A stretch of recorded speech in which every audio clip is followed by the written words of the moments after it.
ને મિત્રો મજામાં. મિત્રો આપણે 10મા ધોરણના જે ચેપ્ટર્સ છે એમાંથી એમસીક્યુમાં પૂછી શકાય એવા અને સાથે સાથે જે સ્ટાફ સિલેક્શન છે, જીપીએસસી છે, રેલવે છે, એવી એક્ઝામમાં પણ બેન્કિંગ છે એમાં પણ પૂછી શકાય એવા સમ્સ આપણે જોઈ રહ્યા છીએ. અને તમે જોશો કે ધીમે ધીમે તમે પણ આના માહિર થતા જાઓ છો. જેમ કે ગઈકાલે કોન્સ્ટેબલના પેપરની અંદર બધા રાજી હતા, કારણ કે મોસ્ટ ઓફને બધાને આવડી ગયું છે. તો વાત એટલી છે કે તમે આ દરરોજ જે કામ કરો છો એ ચાલુ જ રાખજો અને તમામ વિડીયો જોઈ લેશો તો જરૂરથી ફાયદો થશે. જેમ કે જો S1 બરાબર 2 વત્તા 4 વત્તા 2n બરાબર ત્યાં સુધી, અને S2 એટલે શું 1 વત્તા 3 વત્તા એટલે 2n ઓછા 1 હોય તો એ બંનેનો ગુણોત્તર S1 જેમ S2 તમારે શોધવાનો છે. મિત્રો જનરલી આવું હોય ને તો એમ લાગે કે આ કંઈ આપણે આવડે નહીં, પણ તમે ધીમે ધીમે એમાં ઊંડાણમાં જશો ને તો તમને કેટલું આવડતું હોય છે. ખાલી આપણે ખબર ન હોય કે આપણે થોડા મૂંઝાઈતા હોય. જેમ કે જો તમને એક આ ખબર છે શું કે ભાઈ જો 1 વત્તા 2 વત્તા 3 વત્તા એમ કરતા n સુધી હોય, એટલે કે આવો સરવાળો હોય ને તો તમને ખબર જ છે n ઇન્ટુ n પ્લસ 1 છેદમાં 2. યાદ છે મિત્રો? આવું કંઈક ખબર છે. બીજી એક આઈ ખબર છે કે જો ખાલી એકી સંખ્યા હોય, જેમ કે 1 3 બરાબર ને, 1 વત્તા 3 વત્તા 5 એમ કરતા કરતા કરતા ક્યાં સુધી હોય તો 2n ઓછા 1 હોય તો એનું એક સૂત્ર છે શું? n square. તમે જો ધારો કે આટલી ત્રણ સંખ્યાનો સરવાળો જોઈ છે બરાબર, એટલે 1 2 ને 3 એટલે n એટલે કેટલા છે 3. તો જોજો 3 તેરીને 9 થાય કે નહીં? સરવાળો કરો જોઈએ 1 ને 3 4 ને 5 9 થતા જ હશે બરાબર. તો આ તમે જાણો છો.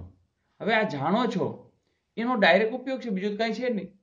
હવે આ માહિતી ઓલરેડી હતી પણ તમે આમ જે રીતે મૂક્યું છે ને ત્યાં એમ થઈ જાય કે હવે શું હશે, પણ આમાં કંઈ હોતું નથી. તો અહીંયા તમે જુઓ કે દાખલા તરીકે S1 છે બરાબર. હવે S1 માં હું ધારો કે 2 કોમન કાઢું તો કૌંસમાં શું વધે?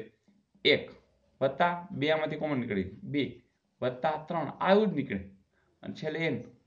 તો જોજો આ તો તમે જાણો છો આ રહ્યું. તો તમે બગડો એક વધારે ગુણાકારમાં આવશે, એટલે કે આ જગ્યાએ બગડો ગુણાકારમાં આવશે, એટલે કે 2 into n into n plus 1 છેદમાં 2. તો આ તો 2 ઉડી ગયા, તો વધ્યું શું? n into n plus 1. એટલે S1 તમને મળી ગયા. S2 એટલે તો તમે જાણો છો n સ્ક્વેર. એટલે કે હવે તમારું આખે આખું S1 જેમ S2 અથવા તેનો ભાગાકારમાં લ્યો, બંને સેમ છે તો અહીંયા શું આવશે?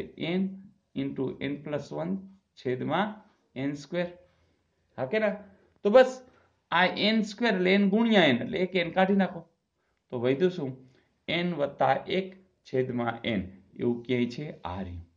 તો મિત્રો આ જો પૂછાય તો એમ લાગે કે બહુ અઘરું પૂછાયેલું, પણ ખરેખર કંઈ એવું અઘરું છે નહીં. અને એટલા માટે જ મોટાભાગના સમ હું એટલે કરાવું છું કે તમને ખ્યાલ આવશે કે દરેકની અંદર એક જે બેઝિક વસ્તુ જો તમને માહિતી હોય તો પછી કંઈ ગણિતમાં ક્યારેય પણ અઘરું હોતું નથી. Is it okay? તો જોઈએ નેક્સ્ટ. મિત્રો આ પ્રશ્ન પણ આમ દેખીતા તો એમ જ લાગે કે આમાં શું આપણને આવડે કે સમાંતર શ્રેણી માટે Sn ને ઓછા 2 Sn ઓછા 1 ને પ્લસ Sn 2 ને, એટલે આપણે એમ થાય કે સોરી Sn ઓછા 2, અહીંયા Sn ઓછા 2 છે, થોડું સ્પષ્ટ કરી નાખીએ Sn ઓછા 2. તો આપણે એમ થાય કે આમાં શું આવતું હશે, પણ મિત્રો દરેક સંકેત છે, દરેક વસ્તુ આવડે છે. જેમ કે Sn એટલે n પદોનો સરવાળો, Sn -1 એટલે n -1 સુધીનો સરવાળો અને એની સાથે બગડો ગુણાયેલો છે, અને n ઓછા 2 સુધીનો સરવાળો.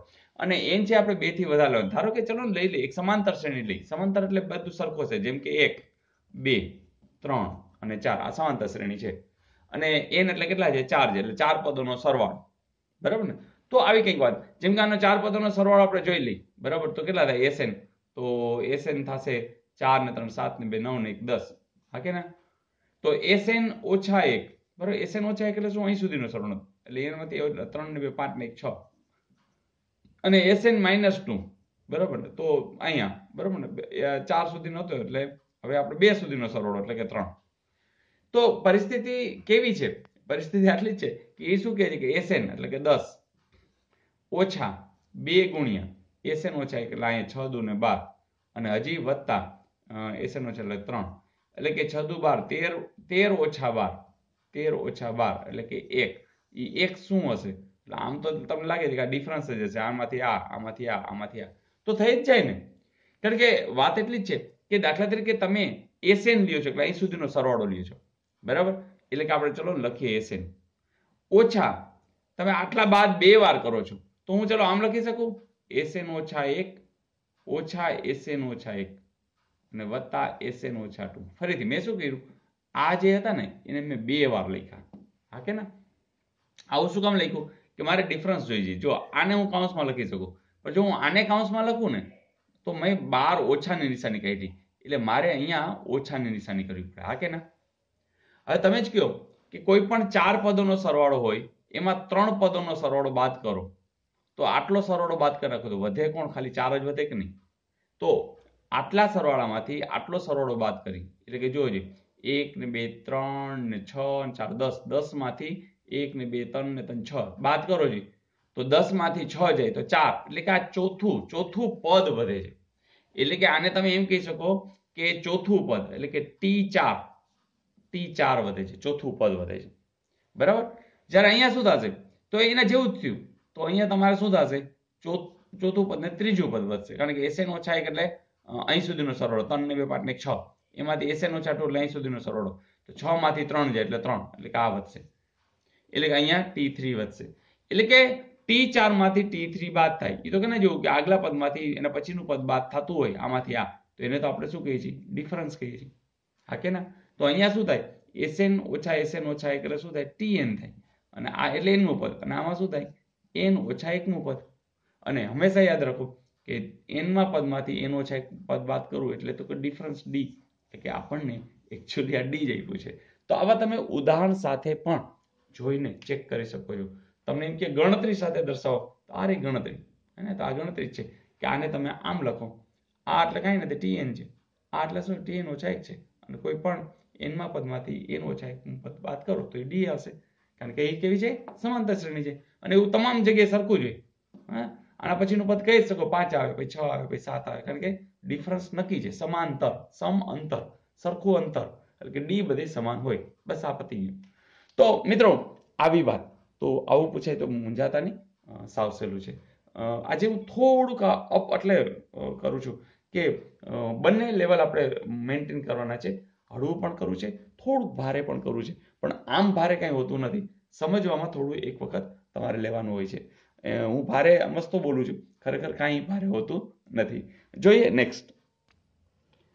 મિત્રો પછીના પ્રશ્નની અંદર એક સમાંતર શ્રેણીના પ્રથમ L, M અને N પદોનો સરવાળો, સમાંતર શ્રેણી છે એમાં નક્કી કરેલું છે 5 8 15 એવી રીતના, એવા પદોનો સરવાળો અનુક્રમે P Q R હોય, એટલે સરવાળો પણ આપી દીધો હોય, તો P ના છેદમાં L ઇન્ટુ M ઓછા N, Q ના છેદમાં M N ઓછા L અને વત્તા R ના છેદમાં N L ઓછા M બરાબર શું થાય? મિત્રો આવાની અંદર કંઈ ગણતરી કરવાની જરૂર નથી, પરિણામના રૂપે યાદ રાખી દેજો, એ હંમેશા 0 જ આવે, અને એ તમે 0 મૂકશો જવાબ સાચો થઈ જશે.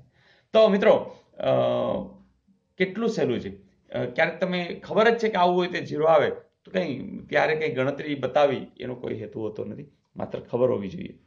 તો મજા આવી દોસ્તો. તો બસ નવી નવી વાતો શીખતા રહીએ, અને હોમવર્ક આપી દઉં ને? ઓકે મિત્રો, અહીં હોમવર્કમાં એક સમાંતર શ્રેણી છે, એનું m નું પદ શું છે? 1/m, અને n નું પદ શું છે? 1/n. તો mn એટલે બેના ગુણાકાર જેટલું, મતલબ કે ચોથું પદ 1/4 હોય, આઠમું પદ 1/8 હોય, તો 8 ચોક ને 32મું પદ તમારે શોધવાનું છે. તો આ તમારું હોમવર્ક છે, તો ડુ ટ્રાય. અને હા, ગઈકાલનું હોમવર્ક જોઈ લેશો ને? ચલો જોઈ લઈએ. મિત્રો હોમવર્ક આવું આપ્યું હતું કે 5 9 13 17 સમાંતર શ્રેણીમાં આ પણ પદ છે. અહીંયા મેં પણ લખ્યો નતો, પણ હેતુ એ છે કે આ પદ છે, એટલે કે આ શ્રેણીમાં એ પદ આવતું હશે, એવી વાત છે. મિત્રો આના માટે સાવ સહેલું કે ચાલો ડિફરન્સ એટલે કે D કેટલો છે, તો જો 9 માંથી 5 જાય તો 4, હા કે ના? 13 માંથી 9 જાય તો 4, બધે 4 જ હશે. તો પહેલા તો આ ખબર પડી છે કે ડિફરન્સ કેટલો છે. હવે તમે જોશો કે એ જે 5 છે એને તમે 4 વડે ભાગો તો 4 એકુ 4, એક શેષ વધશે. તો 9 માં પણ એવું જ થશે, 4 દુ 8, એક શેષ, એટલે જ્યાં પણ જેટલા આગળ જાશો તો બધામાં એક શેષ વધશે. જો 4 તેરી 12, ચોકે ચોકે 16, એક શેષ વધશે. તો એનો અર્થ એવો થયો કે તમે આમાંથી એક બાદ કરો, એ બધા 4 વડે નિશેષ ભાગી હશે. જોજો અહીંયા લખો છો 4, પછી 8, પછી 12, પછી 16, બરાબર. તો આમાંથી બધામાંથી જો હું એક એક બાદ કરું તો એ બધા 4 વડે નિશેષ તમે ભાગી શકશો. તો બસ સીધે સીધો ઉપયોગ કરો. જેમ કે અહીંયા આપણે એક ઓછા કરી તો શું આવે? 202, અહીંયા 1600, અહીંયા 801, અહીંયા 903. તમે તરત કહેશો કે 4 વડે નિશેષ તો માત્ર ને માત્ર કોણ છે? આ. તો એનો અર્થ કે જે આ છે એ પદ એની અંદર આવતું હશે. મિત્રો આટલું સહેલું હોય છે. તો જનરલી જેમ તમે આમાં ઊંડા ઉતરશો તો એની મજા કંઈક ઓર છે અને એ મજા સૌ કોઈ લે એવી આપણી ઈચ્છા પણ છે.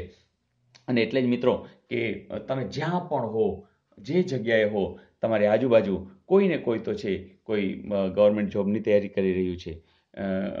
ભાઈઓ પણ પ્રાઇવેટમાં જોબ કરતા હોય અને પણ ઈચ્છા હોય કે હજી, કારણ કે સરકારે ઘણા બધા ઉંમર સુધી તમને આપ્યું છે, 35 વર્ષ, અમુક કેસમાં 40 વર્ષ, અમુક કેસમાં તો 45 વર્ષ સુધી પણ. તો આ જે બેનિફિટ છે એ તમે અત્યારે લઈ શકો એમ છો. અને સરકારી નોકરીની સાથે સાથે જે લોકો એવું પણ ઈચ્છે છે કે જે અત્યારે ભણી રહ્યા હોય, જેમ કે 10મા ધોરણની અંદર છે, અને એ લોકો પણ એવું ઈચ્છતા હોય કે સર અમારે ગણિતમાં વધુમાં વધુ માર્ક્સ ખેંચવા છે, તો એને પણ મદદ કરી શકો. ધારો કે કોઈ 9મામાં ભણે છે તો ભલે ને અત્યારથી તૈયારી કરે. તો ઇવન પ્રાઇમરી સ્કૂલમાં ભણતા હોય એવા વિદ્યાર્થીઓ પણ જો તૈયારી કરતા હોય તો ચાલો બધાને જોડીએ. અને તમારે માત્ર આટલું જ કરવાનું છે કે એમની પાસે જે મોબાઈલ છે એમાં બસ એને બતાવી દો કે આ ચેનલ આ રીતે જોવાની છે, પ્લેલિસ્ટમાં આ રીતે છે, સબસ્ક્રાઇબ કરાવી દો અને એને કહેતા રહો કે આ રીતે જોયા કરે. તો મને લાગે છે ખૂબ સારું કામ થઈ જશે. તો મિત્રો ફરીથી ખૂબ ખૂબ શુભેચ્છાઓ. બસ આનંદથી કામ કરતા રહીએ, આગળ વધતા રહીએ, બધાને જોડતા રહીએ. આવજો.